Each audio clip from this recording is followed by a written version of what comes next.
सरकारी डायरेक्शन अनुसार है। हम पहले में सारे हेल्थ वर्कर बेनिफिशियरीज़ को लगा पाएंगे, चाहे वो सरकारी हो या बेसरकारी हो, प्राइवेट हो। सारे जो भी हेल्थ केयर के साथ मौजूद है, स्वास्थ्य बंधु से लेके डॉक्टर तक का जो भी है, जिस भी पोजीशन में है, उनको हम लगा पाएंगे जैसे सरकार ने हमको निर्देश दिया गया है। और इसके बाद जो है हम जैसे जैसे डायरेक्टिव आएंगे वैसे हम आगे बढ़ते जाएंगे, जैसे सरकार कहेंगे हमको।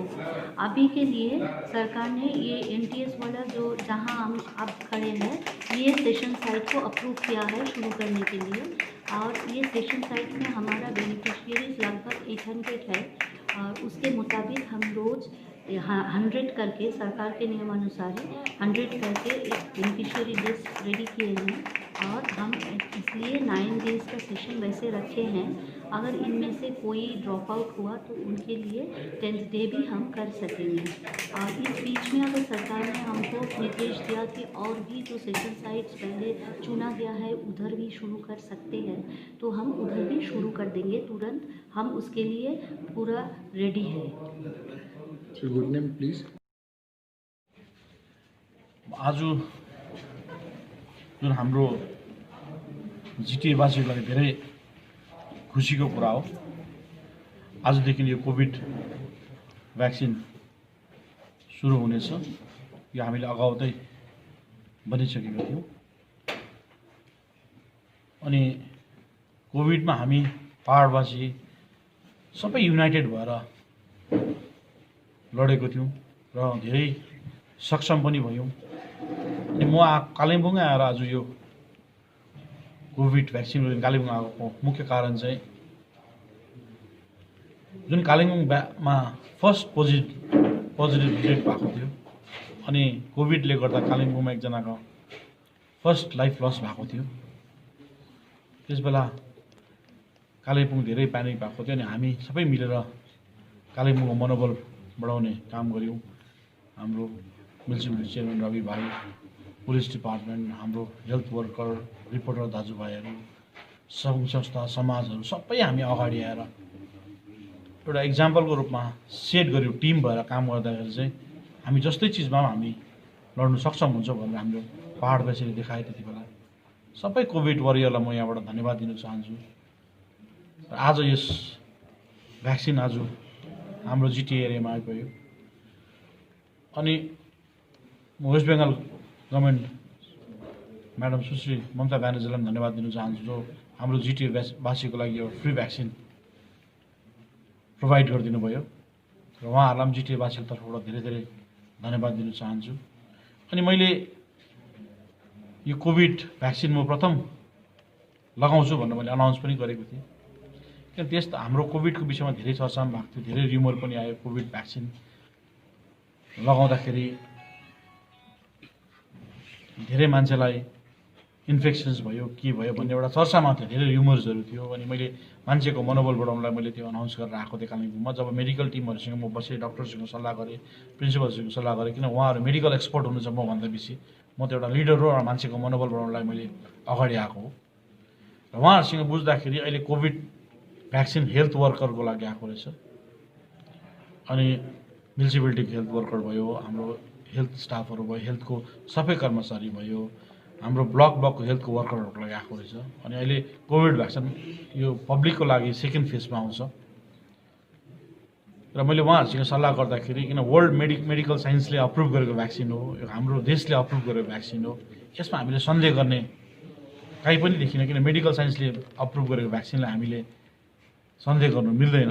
र पनि म मनोबल बढाउनलाई चाहिँ मैले यो भ्याक्सिन म लगाउँछु भनेर कालिम्पोङ आएको थिएँ। र उहाँहरूले मलाई राम्रो सजेसन गर्नुभयो, यो भ्याक्सिन लगाउनु डराउनु पर्दैन, कोही डराउनु हुँदैन, डराउनु पर्दैन, तपाईँ आउनु भयो, मनोबल बढाउन आउनुभएको थियो, धन्यवाद उहाँले भन्नुभयो। र मैले सोचेँ अहिले यो भ्याक्सिन हेल्थ वर्करलाई लाग्छ भने मेरो हेल्थ वर्कर मभन्दा पनि इम्पोर्टेन्ट हो। एउटा भ्याक्सिनले पनि मेरो हेल्थ वर्करहरूको लागि, उहाँहरू दिनरात अहिले हेल्थ सिस्टममा काम गरिरहेको छ, म हेल्थ सिस्टममा काम गरेको छुइनँ। त्यति बेला मनोबल गराउनु म आएको थिएँ, काम गरेको सबैसँग मिलेर। तर अहिले मेरो लागि मेरो एउटा भ्याक्सिन पनि मेरो हेल्थको सबै कर्मचारीहरूको लागि धेरै इम्पोर्टेन्ट हो। अहिले यो भ्याक्सिन सफिसियन्ट पब्लिकको लागि आइपुगेको छैन, तर एउटा भ्याक्सिनको एकदमै इम्पोर्टेन्स छ। र मेरो लागि भन्दा मैले यो भ्याक्सिन मैले बुझेँ यहाँ आएर मेरो सफाइ कर्मचारीको लागि हेल्थ वर्करको लागि धेरै धेरै इम्पोर्टेन्ट हो एउटा भ्याक्सिन पनि। सो मैले डिसाइड गरेँ यहाँ उहाँहरूसँग सल्लाह गरेर मेडिकल टिमसँग सल्लाह गरेर बसेर मैले डिसाइड गरेँ कि जब पब्लिकको लागि अभाइलेबल हुन्छ भ्याक्सिन, जब पब्लिकले लगाइसक्छ त्यसको पछि चाहिँ म लगाउँछु भनेर मैले सोच बनाएँ। र जबसम्म यो पब्लिकको लागि अभाइलेबिलिटी हुँदैन, जबसम्म पब्लिकको माझमा आउँदैन, म भ्याक्सिन पहिला पब्लिकले लगाऊ त्यसपछि लगाउँछु म भनेर सोच बनाएँ। र सबै कालिम्पोङवासी र पहाडवासीलाई अब शुभकामना दिन्छु, बधाई पनि दिन्छु कि जुन हामीले एउटा डर र त्रासमा धेरै दिन बितायौँ सबै मिलेर यो कोभिडलाई फाइट गऱ्यौँ र यसको एउटा भ्याक्सिन निक्लियो र सबैको लागि एउटा खुसीको कुरा हो र सबैले लाउनु पाइन्छ। तर सबैले अब प्रतीक्षा गर्नुपर्छ, हामीले पनि सम्झिनुपर्छ, बुझ्नुपर्छ कि हेल्थ वर्कर पनि अहिले डे टु डे लाइफमा यिनीहरू हाम्रो लागि सेवा गरेर आएको छ।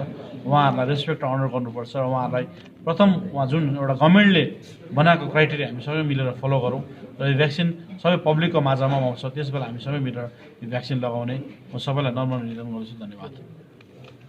आज का first session of the COVID vaccination, we get the 3,500 doses and for 100 beneficiaries for today. Beneficiary में जो स्वास्थ्य भवन के रिपोर्ट आएंगे तो अभी स्वास्थ्य भवन में एक ही कैंप है डिस्ट्रिक्ट हॉस्पिटल MTS में। अभी तो हम आपका रिपोर्ट करेंगे, यही टाइम में हम बोल देंगे, थोड़ा बाद में रिपोर्ट करेंगे। अभी कुछ नहीं, खबर नहीं है। वैक्सीन का क्या पोजीशन है, कब कितने आए हैं और ये पहला चरण में किसको लगाया जाएगा और उसके बाद फर्दर प्रोग्राम क्या होगा? सरकारी डायरेक्शन अनुसार है, हम पहले में सारे हेल्थ वर्कर बेनिफिशियरीज को लगा पाएंगे, चाहे वो सरकारी हो या बेसरकारी हो, प्राइवेट हो, सारे जो भी हेल्थ केयर के साथ मौजूद है, स्वास्थ्य बंधु से लेके डॉक्टर तक का जो भी है, जिस भी पोजीशन में है, उनको हम लगा पाएंगे जैसे सरकार ने हमको निर्देश दिया गया है। और इसके बाद जो है हम जैसे जैसे डायरेक्टिव आएंगे वैसे हम आगे बढ़ते जाएंगे, जैसे सरकार कहेंगे हमको। अभी के लिए सरकार ने ये NTS वाला जो जहां हम अब खड़े हैं, ये सेशन साइट को अप्रूव किया है शुरू करने के लिए, और ये सेशन साइट में हमारा बेनिफिशियरीज लगभग 800 है, और उसके मुताबिक हम रोज़ 100 करके सरकार के नियमानुसार 100 करके एक बेनिफिशियरी लिस्ट रेडी किए हैं, और हम इसलिए 9 डेज़ का सेशन वैसे रखे हैं। अगर इनमें से कोई ड्रॉप आउट हुआ तो उनके लिए 10th डे भी हम कर सकेंगे। और इस बीच में अगर सरकार ने हमको निर्देश दिया कि और भी जो सेशन साइट्स पहले चुना गया है उधर भी शुरू कर सकते हैं, तो हम उधर भी शुरू कर देंगे तुरंत। हम उसके लिए पूरा रेडी है। Good name please. On behalf of CMOH Kalimpong, I am posted here as Deputy CMOH 3 Kalimpong, and I am the nodal officer of the program. Thank you very much. Thank you. आज 16 जनवरी 2021 कालिम्पोङ को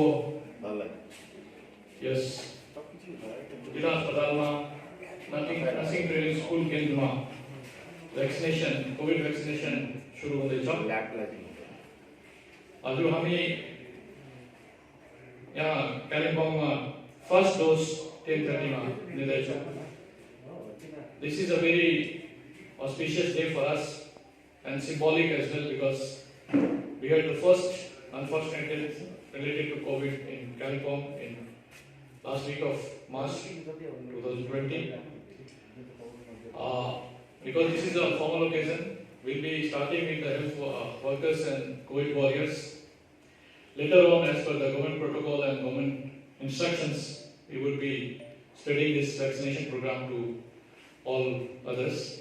On behalf of GJ and on behalf of the district administration, I congratulate and wish all the best to the team who has really worked very, very hard. And now things are improving. We'll start the program at 10:30 and we'll continue. The request would be to please follow the protocol which has been suggested or given by the state government. Also, this is the first round of vaccination So we'll have to be more careful. The observation of all the people who are being given vaccines should be done properly as per the protocol. I wish and I hope that in the beginning of the new year, we'll see a wonderful time ahead and we may get free of COVID. Thank you so much. The kind permission of Principal Secretary, GTA, we are starting this program of vaccination today. It is really auspicious. We had a very tough time.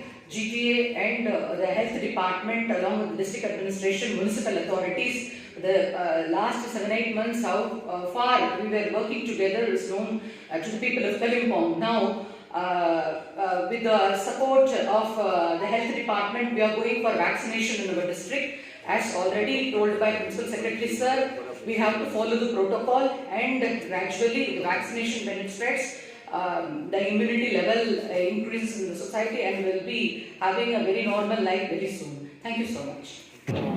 अहिले first time अब लगाएको होइन covid vaccine अब ठिकै लाग्यो अहिले मलाई सम्म के भएको छैन राम्रै भयो अन्त अब खै फेरि डोज गर्दाखेरि अब सेकेन्ड डोजमा पनि यस्तै हुन्छ होला राम्रै हुन्छ होला होइन त्यही भएर चाहिँ अब खुसी लाग्यो अब भ्याक्सिन पाउनु त सबैले पाओस् अब सबैजनाले लगाउँदैछ खै अब आधी घन्टाको टाइममा उयो गर्नु राख्नु भएको थियो म फाइन नै छु अहिले ठिकठाक छु है ठिकै छु अब त्यति नै हो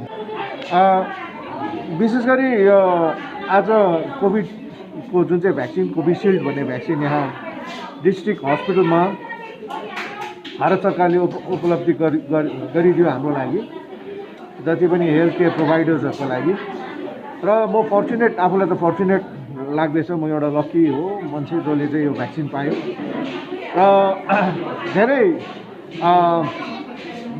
शङ्काहरू मनमा थियो तर त्यो शङ्काहरू पर राखेर आफ्नो शरीरलाई प्रथम यो भ्याक्सिन लगाएर यो बिमारी कोभिड जुन चाहिँ बिमारी चाहिँ कोभिड-19देखि सुरक्षित राख्नुको लागि र आफूलाई र अरू मेरो जति पनि बिमारीहरू छ उहाँहरूको सुरक्षाको निम्ति मेरो परिवारको सुरक्षाको निम्ति पनि मैले आज यो भ्याक्सिन लगाउने मौका पाएँ र मलाई एकदम खुसी पनि लागिरहेको छ गर्व पनि लागिरहेको छ कि आज फर्स्ट भ्याक्सिनै यहाँ कालिम्पोङ डिस्ट्रिक्ट हस्पिटलमा आइसकेपछि मैले लगाउनु पाएँ शारीरिक तौरमा त्यस्तो केही असुविस्ताहरू केही पनि भएको छैन मलाई लगाएर भ्याक्सिन लगाएको बादमा आधा घन्टा अब्जर्भेसनमा मलाई राखियो भ्याक्सिन लगाउँदाखेरि सबै मलाई के कसो गर्नुपर्ने है त्यो सबै बताइयो भ्याक्सिन जुन चाहिँ मैले लगाएको छु आज र आज लगाएको 28 दिन बाद फेरि अर्को सेकेन्ड डोज कोभिसिल्ड भन्ने नै भ्याक्सिन लगाउने छु मैले विशेष गरी आज